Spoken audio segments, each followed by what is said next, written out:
नमस्कार। ये है फलक की कहानियों का अद्भुत संसार। किस्सा कहानी, कहानियाँ जिनमें हम लिखते हैं खुद को। मैं हूँ अंजू श्रीवास्तव निगम और आपको सुना रही हूँ नीरजा कृष्णा जी द्वारा लिखित कहानी दुशाला। नीरा जी 2 दिनों से अपने छोटे भाई की प्रतीक्षा कर रही थी। उसने कहा था वो टूर में आया हुआ है, कभी भी किसी समय मौका मिलते ही टपक जाएगा।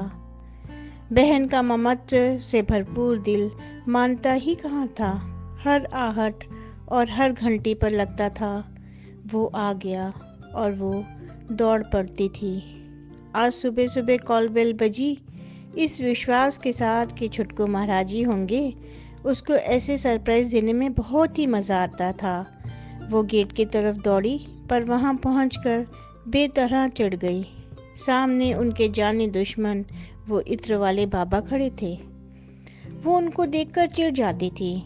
वो साल में 2-3 बार जरूर आते थे और अपने घर में बनाए तरह तरह के बेशकीमती इत्र बेचने लाते थे।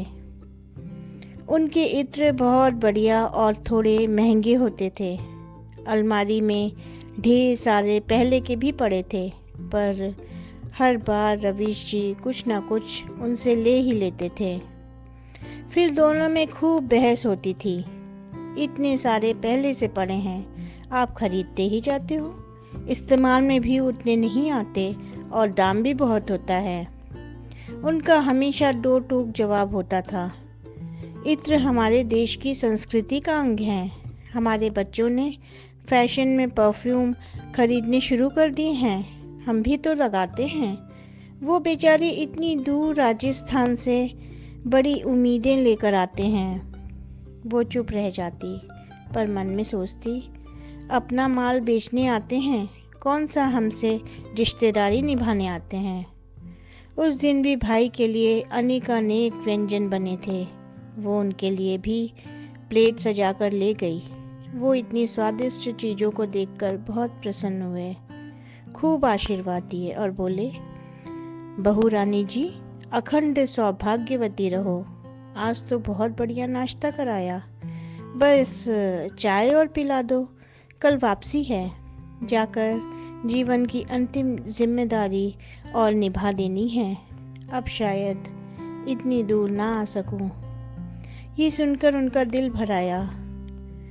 मेड भी चाय दे गई थी। वो पहली बार उनके पास बैठ गई। आखिरी जिम्मेदारी?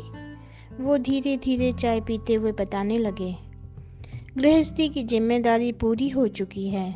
इत्र वाले खानदानी काम से आप जैसे कदरदानों की वजह से जो कमाई होती है, उसे अनाथ बच्चियों की पढ़ाई लिखाई और विवाह आदि में खर्च करता हूँ।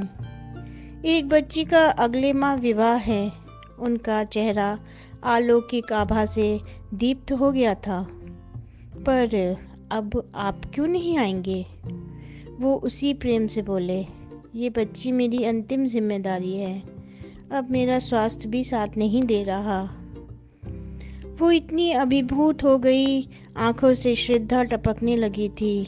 दौड़कर अंदर गई, भाई के लिए खरीदा बढ़िया पश्मीने का दुशाला जाकर उनको ओढ़ा दिया और उनके चरण स्पर्श कर लिए। ये कहानी बस इतनी सी। धन्यवाद।